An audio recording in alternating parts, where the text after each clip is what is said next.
Dear student, you are most welcome to our educational channel mechanical Pandit. और मैं आपके प्यारे पांडे सर। आज लॉगरिथमिक डिक्रीमेंट के ऊपर बेसिकली लॉगरिथमिक डिक्रीमेंट क्या होता है आप पूछिएगा सर। लॉगरिथमिक डिक्रीमेंट क्या होता है? इंक्रीमेंट तो सुने थे, तो डिक्रीमेंट भी सुने होंगे। नहीं सुने हैं तो लीजिए, आज पहले लॉगरिथमिक डिक्रीमेंट के बारे में थोड़ा सा कॉन्सेप्ट समझ लें, उसके बाद हम लोग कुछ जो है और देखेंगे। ठीक है, सबसे पहला हम ये चीज़ समझने की कोशिश करें। सबसे पहले इस चीज़ को समझें कि लॉगरिथमिक डिक्रीमेंट होता क्या है। देखिए दोस्तों, जब हमने आपको डैम्प्ड वाइब्रेशन पढ़ाया था, कौन सा? Damped vibration. तो डैम्प्ड वाइब्रेशन में तीन तरह की जो है डैम्पिंग। देख, तो पहले हमने इक्वेशन निकाला था, याद होगा आपको। इक्वेशन कौन सा निकाला था? तो लीजिए, हम पहले आपको इक्वेशन लिख करके समझाते हैं, उसके बाद जो है हम बताएंगे। डैम्पिंग जो है ये हुआ डैम्प्ड वाइब्रेशन। अब डैम्प्ड वाइब्रेशन का कॉन्सेप्ट समझिए कि आपके पास तीन एलिमेंट है, यही तीन एलिमेंट था ना। कौन सा? स्प्रिंग और डैम्पर और ये मास, ठीक ना। और ये डैम्पर और ये स्प्रिंग स्टिफनेस के। और इक्वेशन क्या बना था आपका? mx double dot plus cx dot plus kx equal to 0। ठीक है, अब इससे एक इक्वेशन निकल करके आया था, ये फ्री डैम्प्ड वाइब्रेशन है। अब इससे जो इक्वेशन निकल करके आया था, ये कुछ इक्वेशन निकल करके आया था। देखिए आपके पास कहाँ है, अभी मैं बता रहा हूँ आपको।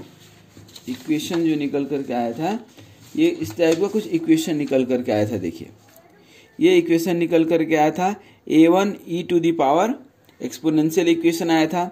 और ये किसके लिए आया था? अंडर डैम्प्ड सिस्टम के लिए। किसके लिए आया था? अंडर डैम्प्ड सिस्टम के लिए। अब अंडर डैम्प्ड सिस्टम की बात करें तो तीन तरह की डैम्पिंग हमने बताया था। डैम्पिंग रेशियो जो है आपका आया था, डैम्पिंग रेशियो जो आया था जीटा, वो था C/cc।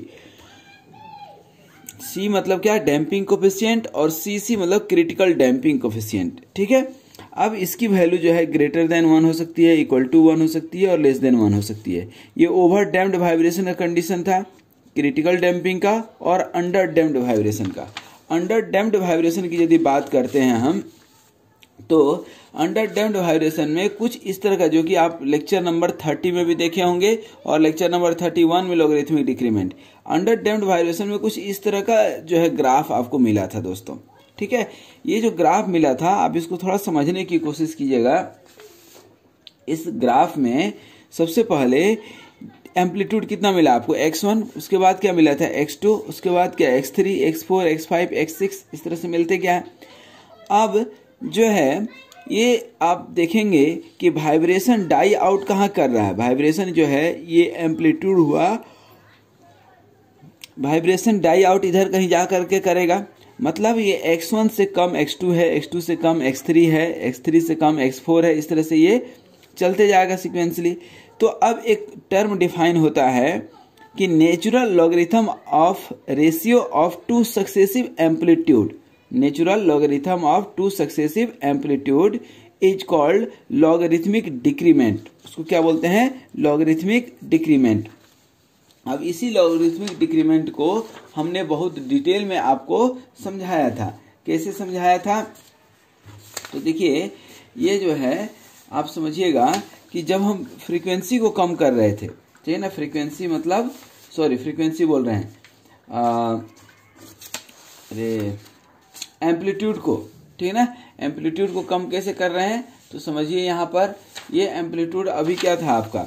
ये है ना एम्पलीट्यूड। ये एम्पलीट्यूड क्या हो गया? कम होते गया, ठीक है ना। तो इसका नेचुरल लॉगरिथम निकाले टू सक्सेसिव एम्पलीट्यूड का, ठीक है ना। ये टू सक्सेसिव x1 अपन x2 का natural logarithm is called logarithmic decrement. आ रही बात समझ में? इस लॉगरिथमिक डिक्रीमेंट की बहुत सारी राम कहानी थी। ये हमारा एक्चुअल इक्वेशन था, ठीक है ना, किसका? डैम्प्ड फ्री वाइब्रेशन का।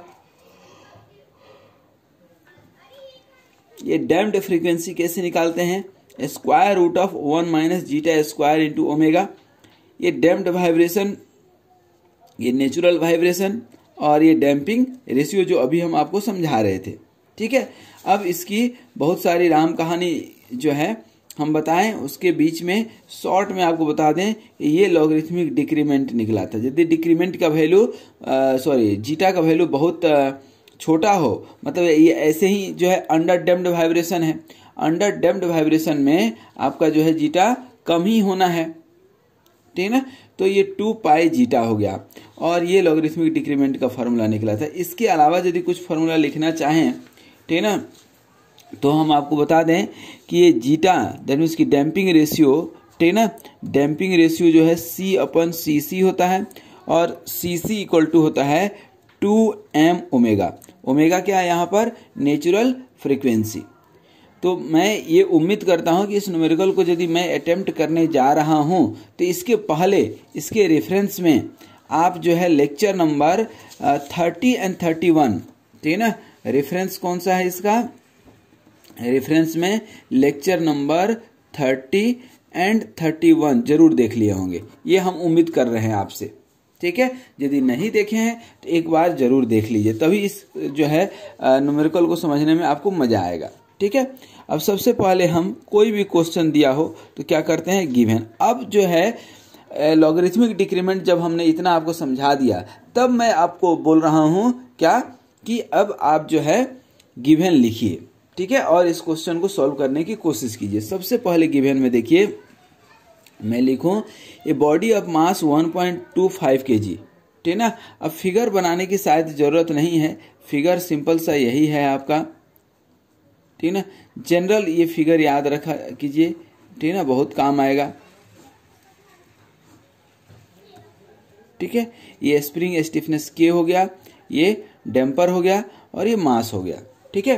क्या कहता है कि body of mass 1.25 kg is suspended from a spring with a scale of 2 kilo newton per metre. मतलब स्प्रिंग स्टिफनेस भी दिया हुआ है 2 kilo newton per metre. A dashpot that means की damper is attached between the mass and the ground and has a resistance of 0.5 Newton at a velocity of 50 mm per second। तो force कितना दिया है दोस्त? 0.5 Newton और velocity कितना दिया है? 50 mm पर सेकेंड। तो इस दोनों के हेल्प से आप C निकाल सकते हैं। C क्या हो जाएगा? फोर्स अपन वेलोसिटी। तो फोर्स कितना है? 0.5 और ये 50 mm है, इधर मिलीमीटर मीटर में है, तो इसको कन्वर्ट कर दीजिए 10⁻³ मीटर हो जाएगा कि नहीं। अब इसको हम ऊपर ले जाएंगे तो क्या बचेगा? 5 इंटू इसको 0.5 इंटू 10⁻³ अपन 50, तो क्या बच जाएगा आपका? 10 आ जाएगा इसका डैम्पिंग कोफिशिएंट, ठीक है। इसका डैम्पिंग कोफिशिएंट कितना आ जाएगा? 10। अब ये डैम्पिंग कोफिशिएंट 10 आ गया आपका, ठीक है ना। दैट मीन्स कि C एक तरह से दिया हुआ है 10 न्यूटन सेकेंड पर मीटर, ऐसा आ गया, ठीक है। तो यहाँ तक कहानी हमारी हो गई। अब एक एक जो हमें निकालना है उसको हम देखें। सबसे पहले क्या निकालना है हमें? ए में क्या बोल रहा है निकालने के लिए? The natural frequency. अब नेचुरल फ्रीक्वेंसी कैसे निकलेगा, ठीक है ना। नेचुरल फ्रीक्वेंसी कैसे निकलता है? अब आप फार्मूला बताइए। नेचुरल फ्रीक्वेंसी का यही फार्मूला है ना, ओमेगा इक्वल टू √K/m। बताइए K क्या है? स्प्रिंग स्टिफनेस, ठीक है ना, और M क्या है? मास, ठीक है ना। अब आपके पास ये दिया हुआ है, ठीक है ना, क्या दिया हुआ है? अब देखिए यहाँ पर √K कितना निकाले आप? दिया हुआ है ऑलरेडी, निकालने की जरूरत नहीं है। 2000 किलो न्यूटन को 2000 लिख ले, और M कितना है? 1.25, ठीक है ना। इसको जब आप सॉल्व करेंगे तो ये ओमेगा जो है आपका निकल करके आएगा 40 रेडियन पर सेकेंड, 40 रेडियन पर सेकेंड, ठीक है। ये आप जो है देख लीजिए। अब 40 रेडियन पर सेकेंड 1.25 और जब 20 तो 16 आ जाएगा, 1600/40 √40, ठीक है। अब दूसरा तो ये आपका सॉल्व हो गया। अब क्या बोलता है? Critical damping factor of this dashpot, ठीक है ना। तो बी नंबर में क्रिटिकल डैम्पिंग क्या बोलता है? Critical damping factor that means की CC, और ये CC का फार्मूला अभी तो कहीं हम लिखे हैं, देखिए ना यहाँ पे ये 2mW, यही है ना CC, है कि नहीं? तो सी सी इक्वल टू क्या हो जाएगा 2mw, w क्या है नेचुरल फ्रीक्वेंसी, तो 2mw दैट मीन्स कि अब इसको सॉल्व कर दें, सी सी इक्वल टू 2m कितना है 1.25 और ये कितना है 40, हो गया कि नहीं। अब इसको आप सॉल्व करेंगे तो दैट यू विल फाइंड कितना 100 न्यूटन सेकेंड पर मीटर। तो ये सीसी निकल गया सीसी। तो ये आपका एक काम हो गया। आगे बात समझ में, ये बी पार्ट भी निकल गया। ये सी क्या हमारा the ratio of successive amplitude, the ratio of the successive amplitude के लिए अब देखिए सी नंबर हम निकाल रहे हैं, समझिएगा। Ratio of successive amplitude that means कि x1 अपन x2, ये x1 अपन x2 क्या है कि x1 ये कितना गया x1 और ये कितना गया x2, यही होता है ना x1 और ये x2, ठीक है। अब इसको पहले समझ लीजिए कि अभी हम बताए थे कि लॉगरिथमिक डिक्रीमेंट हाँ delta equal to natural log of successive to successive amplitude, ठीक है। x1 अपन क्या हो गया x2, तो यहाँ पर हम जो है डेल्टा ये निकालना है हमें, ठीक है। अब इसको हम क्या लिख सकते हैं डेल्टा इक्वल टू, ठीक है ना, natural log of x1 upon x2 निकालते हैं हम, ठीक है ना, ये x2 बाई x3 निकालते हैं तो क्या हो जाएगा e to the power delta क्या है लॉगरिथमिक डिक्रीमेंट। अब यदि लॉगरिथमिक डिक्रीमेंट डेल्टा मिल जाए तो हमारा काम तमाम हो जाए, लेकिन ये डेल्टा निकलेगा कैसे अब बताइए। तो डेल्टा का फार्मूला थोड़ा सा याद कीजिए कि डेल्टा का फार्मूला क्या होता था, ये तो आपको याद है, ये हमने बता दिया। अब डेल्टा का फार्मूला आप निकाले हैं 2 पाई जीटा, ठीक है ना, क्या निकाले हैं 2 पाई जीटा।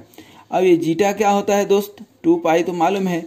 अब ये जीटा होता है ratio of C upon C damping coefficient upon critical damping, होता है कि नहीं।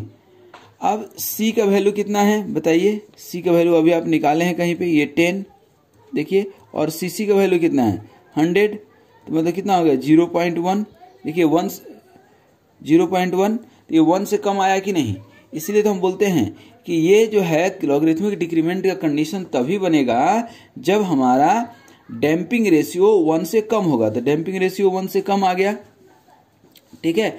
अब देखिएगा यहाँ पर कि ये डैम्पिंग रेशियो जैसे ही आपका 1 से कम आया तो 0.1, तो यहाँ से आप डेल्टा निकाल सकते हैं क्या ये वाला फॉर्मूला से, तो 2 पाई इंटू 0.1, और इसको आप निकालेंगे तो क्या हो जाएगा 2 पाई इंटू 0.1, तो ये जो है आपका कितना हो जाएगा 1.2 के समथिंग, ठीक है ना, ये निकल जाएगा 2 पाई जीटा निकल गया 2 पाई जीटा। तो ये आपका निकालेंगे, देखिए इसका एक्चुअल फार्मूला यदि आप देखेंगे तो क्या होता है 2 पाई जीटा अपन 1 माइनस जीटा का स्क्वायर। जीटा का वैल्यू बहुत कम हो तो आप ये फार्मूला लिख सकते हैं, लेकिन ये अभी हम निकालेंगे 2 पाई जीटा से, तो ये फार्मूला है, लेकिन एक्चुअल फार्मूला क्या होता है 2 पाई जीटा अपन स्क्वायर रूट 1 माइनस जीटा का स्क्वायर। इसको आप रख कर जीटा के जगह पर आप 0.1 रख दीजिए, तो यहाँ पर आप देखेंगे कि आपकी वैल्यू लगभग 0.61 आ रही होगी, ठीक है ना, 0.61। तो ये दोनों में डबल का डिफरेंस है। तो अब आप बोलेंगे कि सर ये वाला हम रखेंगे कि ये रखेंगे, तो ऑब्वियसली ये रखेंगे, क्योंकि एक्चुअल फार्मूला क्या है आपका ये वाला है। एक्चुअल फार्मूला क्या है आपका ये है, ठीक है ना। अपन अपने मन से ये कब रख लेते थे 2 पाई जीटा डायरेक्ट, क्योंकि जब हमें मालूम होता था कि ये जो है जीटा स्क्वायर 1 से बहुत छोटा वैल्यू है, इसलिए नीचे वाले को इग्नोर कर देते थे। तो अब हम जो है ये वाला x1 अपन x2 यहाँ पर रख दें e to the power zeta delta, तो यहाँ पर क्या रखेंगे x1 upon x2 equal to e to the power delta. अब e to the power delta का वैल्यू कितना निकाले 0.61, ये आपके सामने है 0.61, 0.61। अब इसको आप निकालेंगे तो यू विल गेट हियर 1.8। तो ये जो है x1 अपन x2 भी आप लिख सकते हैं, xn अपन xn प्लस 1 भी लिखेंगे तो क्या आ जाएगा 1.8। ये एक आंसर आपका हो गया कौन से पार्ट का, सी पार्ट का, यही था ना C part, the ratio of successive amplitude. अच्छा अब देखिए, अब आगे भी बढ़े हम, ठीक ना, जो नहीं मिलेगा, ठीक ना, उसके बाद कहीं ना कहीं परम्यूटेशन कॉम्बिनेशन हमें लगाना ही लगाना पड़ेगा। अब क्या बोल रहा है, the amplitude of body 10 cycles after it was released from an initial displacement of 10 mm, ठीक है। अब यहां पर ध्यान दीजिएगा, ये डी पार्ट में क्या बोल रहा है कि the amplitude of the body 10 cycles after it was released from an initial displacement of 20 mm, initial displacement, initial amplitude of body of 10 cycles, मतलब यहां से इस तरह से कुछ हो रहा था तो ये ऑब्वियसली ऐसे ऐसे वाइब्रेट हो रहा है, समझ रहे हैं। अब यहां से 10 साइकिल, मतलब ये 1 2 3 4 5 6 7 10 साइकिल कंप्लीट किया, और डिस्प्लेसमेंट कितना है 20 mm, इनिशियल डिस्प्लेसमेंट बता रहा है। ये डिस्प्लेसमेंट कितना है आपका 10, और नंबर ऑफ साइकिल नहीं 20, ये कितना है 20, और ये कितना है नंबर ऑफ साइकिल्स 10, ठीक है। तो अब देखिए, तो यदि हम लॉगरिथमिक डिक्रीमेंट निकालें हो, कैसे निकलेगा, फॉर्मूला क्या होता है 1/n into natural log of xn/xn+1, यही होता है ना, यही फॉर्मूला होता है। दिखा दें एक बार, या याद रहेगा, ठीक है ना, ये देख लीजिए, बहुत मेहनत से निकाले थे लेक्चर नंबर 31 में जी। ये जो है देखिए x1/xn+1, ठीक है। अब देखिए यहाँ पर कि जब आप निकाल लिए तो यहाँ पर अब ध्यान दीजिए, ये डेल्टा, ये 1/n का वैल्यू कितना है 10 साइकिल्स बोल रहा है, 10 साइकिल, नेचुरल लॉग xn मतलब क्या, इनिशियल डिस्प्लेसमेंट, इनिशियल डिस्प्लेसमेंट आपको दिया हुआ है कितना 20 अपन ये xn मान लीजिए, और डेल्टा का वैल्यू भी अभी आप कहीं निकाले हैं, यही निकाले हैं ना 0.61, ठीक है ना। डेल्टा का वैल्यू क्या निकाले हैं 0.61, तो 0.61। अब देखिए, तो ये सब सॉल्व करके आप डायरेक्ट xn नहीं निकाल सकते हैं क्या, xn निकाल सकते हैं या नहीं, निकाल सकते हैं। तो यहां से निकालिएगा xn, तो ये आपका आएगा 0.036 mm, ठीक ना।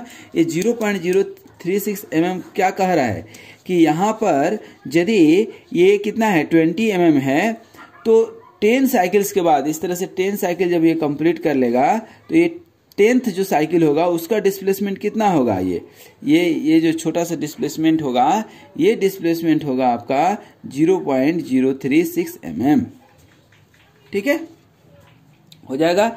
उसके बाद अब एक पार्ट और बच गया इसी क्वेश्चन में, ठीक है, देख लें हम क्या बोल रहा है कि the displacement of the body, displacement of the body, body का डिस्प्लेसमेंट चाहिए हमें exactly 1.25 second after it was released from the initial displacement of 20 mm, ठीक ना। अब यहाँ पर फिर समझने वाली बात आ गई कि ये जो 20 mm के बाद आप छोड़े थे, इसके ठीक 1.25 सेकेंड के बाद, ठीक ना, बॉडी कहाँ रहेगा, कितने दूर पे रहेगा, ठीक ना, कितना डिस्प्लेसमेंट रहेगा, ठीक ना। डिस्प्लेसमेंट कौन सा होगा, यही वर्टिकल डिस्प्लेसमेंट, ठीक ना। ये तो 10 साइकिल के बाद इतना हुआ था। यदि अपने को ये पता चल जाए कि 1.25 सेकेंड के बाद किस साइकिल पे ये रहेगा, तो वहां से भी हम लोग निकाल सकते हैं, अरे बात समझ में, लेकिन अभी वो मालूम नहीं हमें, ठीक है। तो अब आगे बढ़े हम, अब हमें चाहिए क्या, टाइम पीरियड एक्चुअली दिया हुआ है, ये ध्यान दें, तो हमें टाइम दिया हुआ है, क्या दिया हुआ है, टाइम दिया हुआ है। तो अब इक्वेशन हमें जो है मालूम है, बेसिकली इक्वेशन क्या मालूम है, बाउंड्री कंडीशन दिया हुआ है। बाउंड्री कंडीशन मतलब टाइम t = 0 पे x0 20 mm है कि नहीं। तो सबसे पहले हम डैम्प्ड फ्रीक्वेंसी निकालें, उससे टाइम पीरियड निकालेंगे, ठीक ना। अब देखिए डैम्प्ड फ्रीक्वेंसी क्या होता है और इक्वेशन क्या होता है। इक्वेशन आपको याद होगा, इक्वेशन में एक बार आपको दिखाना चाहता हूं, क्योंकि ये लंबा चौड़ा इक्वेशन था। इस इक्वेशन को एक बार तो हम लिखेंगे तभी तो बना पाएंगे। ये इक्वेशन था हमारा, ठीक ना, इस इक्वेशन को याद रखना है, ठीक है। एक बार ये इक्वेशन आप देख लीजिए, ओमेगा डी टी, ठीक ना। अब हमें इसके लिए ये ओमेगा डी चाहिए, कैसे निकालेंगे ओमेगा डी, तो थोड़ा सा देखिए ई पार्ट, ठीक है ना। सबसे पहले ओमेगा डी की डैम्प्ड फ्रीक्वेंसी क्या होता है, square root of 1 minus zeta का स्क्वायर इंटू ओमेगा। ये स्क्वायर रूट 1 माइनस ये जीटा का वैल्यू कितना निकला था, कहीं निकाले तो हैं, ये देखिए जीटा दैट मीन्स की डैम्पिंग रेशियो, और कितना है ये 0.1 है, ठीक है ना, है कि नहीं। तो 0.1 का square minus omega sorry into omega, omega that means क्या नेचुरल फ्रीक्वेंसी, और ये कितना है 40, ये कितना है 40। तो ये यदि हमारा वैल्यू है, ठीक है ना, तो इसको आप सॉल्व करेंगे तो कितना आएगा 39.8 डैम्प्ड फ्रीक्वेंसी, ठीक है ना। अच्छा, इक्वेशन क्या होता है अभी हम आपको दिखाए भी थे, एक बार हम लिख भी दें, एक्स ऑफ टी, या कुछ लोग इसको एफ ऑफ टी भी लिखते हैं, तो भी कोई दिक्कत नहीं है, equal to E to the power minus zeta omega T, ठीक है। ये ओमेगा जो है आपका डैम्प्ड फ्रीक्वेंसी नहीं है, नेचुरल फ्रीक्वेंसी है, याद रखिएगा, ठीक है ना, और into A sine omega D T plus B cos omega D into T, ठीक है। ये इक्वेशन होता है, इस इक्वेशन को सदा सर्वदा याद रखना है, ठीक है ना, किसके लिए, अंडर डैम्प्ड वाइब्रेशन के लिए, ठीक है ना। अब बात आती है कि सर ए और बी का जो है, ए और बी तो कांस्टेंट है, तो ये कैसे आप निकालेंगे, तो ये बाउंड्री कंडीशन से, ठीक है ना। अब बाउंड्री कंडीशन क्या है,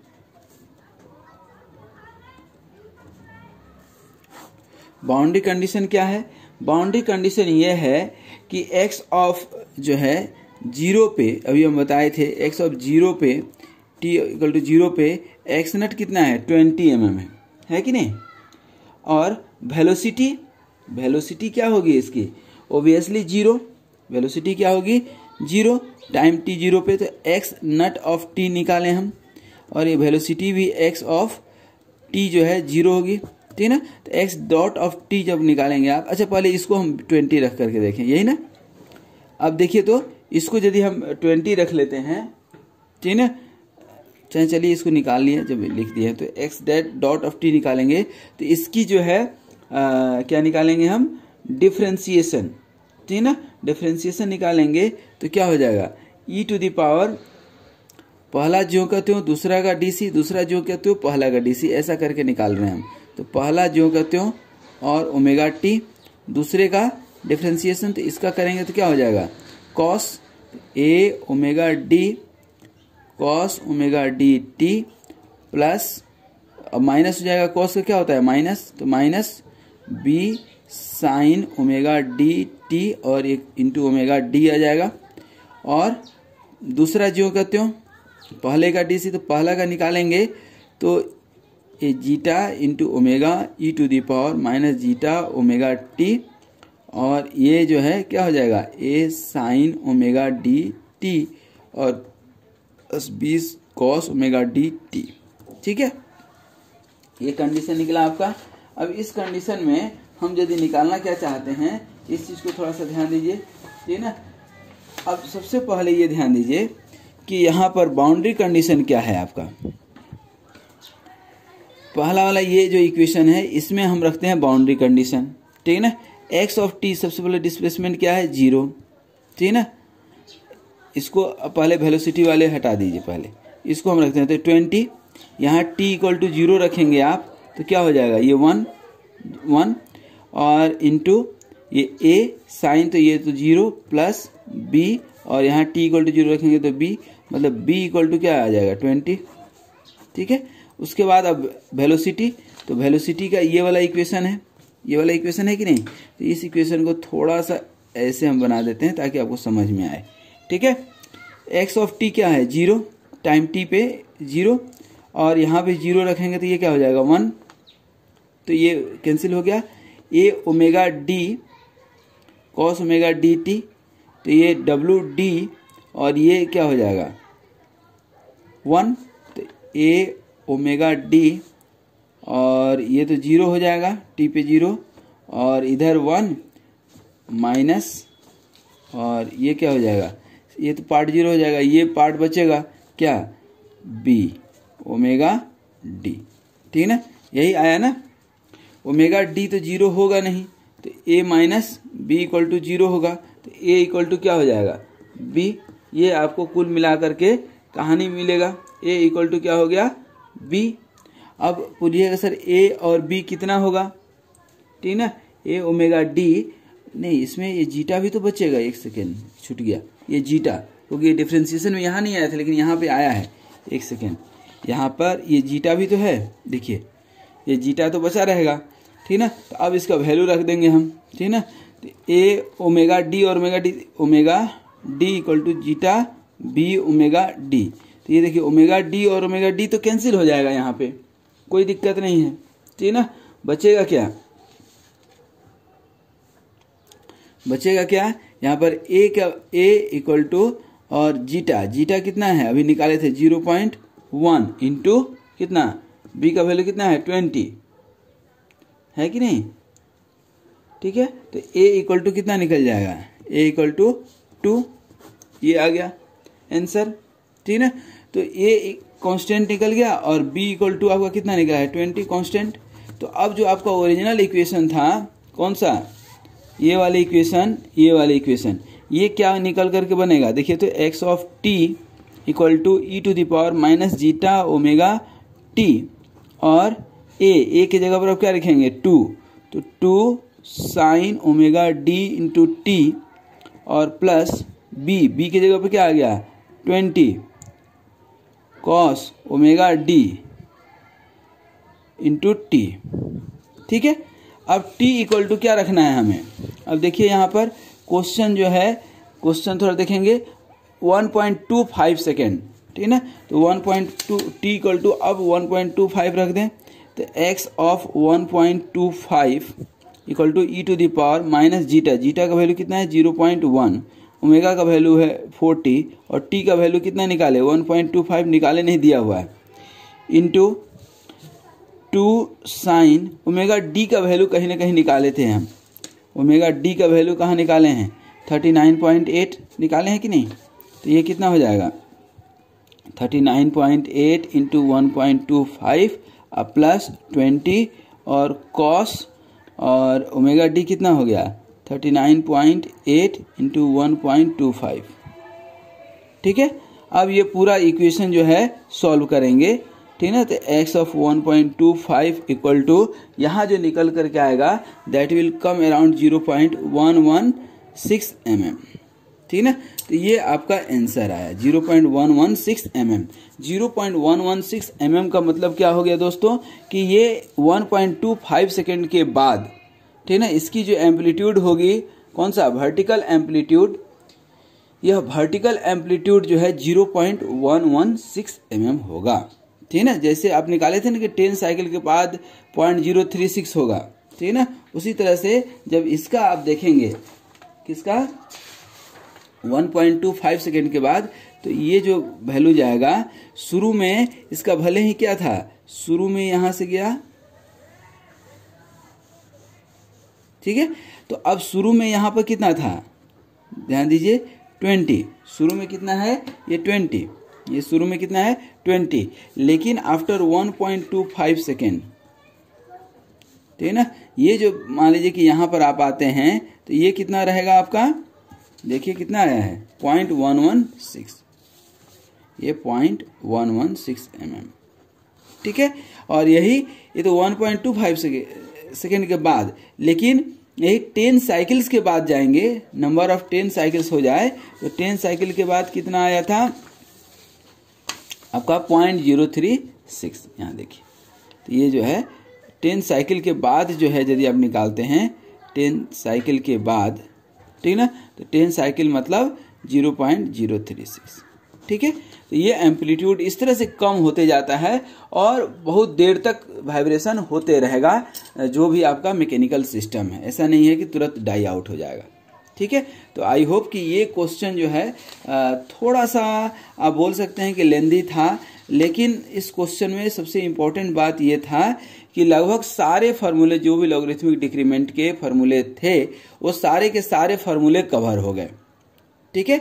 तो इस क्वेश्चन को आप बनाइएगा और एक आध क्वेश्चन और करके हम लोग लॉगरिथमिक डिक्रीमेंट का इस चैप्टर पे विराम लेंगे, लेकिन ज़रूरी है कि हर एक थ्योरी लेक्चर को कवर करते हुए आप न्यूमेरिकल को प्रैक्टिस करें। ठीक है ना, 4 घंटा अपन सिनेमा देख लेते हैं तो अच्छा है कि अपन आधा घंटा में वो सारी वीडियो भी देख लें। तो आज यहीं तक। Thank you very much for watching this video and be happy, healthy and keep smiling.